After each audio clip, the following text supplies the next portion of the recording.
In this video, you'll learn how to change your email address on the OKX Wallet.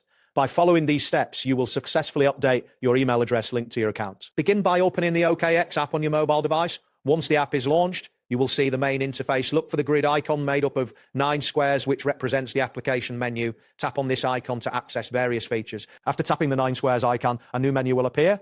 Locate and select Profile, which is situated in the top left corner of the screen. This action will take you to your account details where you can manage personal information. Next, navigate to the Settings option within your profile. This section allows you to adjust various account preferences. Once you tap on Settings, you will be directed to a new screen containing multiple settings categories. In the Settings menu, find and tap on Security or Security Center. This area is crucial for managing your account security features. Once you select this option, you will see various security-related settings, including email management. Locate the email option and tap on it. You will now see an option labeled Change Email. Selecting this will prompt you to enter the code sent to your current email address for verification. This step is essential to ensure that you have access to the existing email account. If you have two-factor authentication enabled, you will also need to enter the two-factor authentication code at this stage.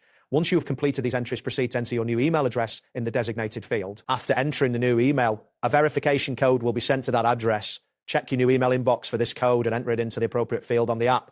This confirmation step is important for validating the new email address. Finally, tap the Confirm button to complete the email change process. Once this is done, a message will appear confirming that your email has been successfully updated. Ensure that you check both your old and new email accounts for any notifications regarding this change.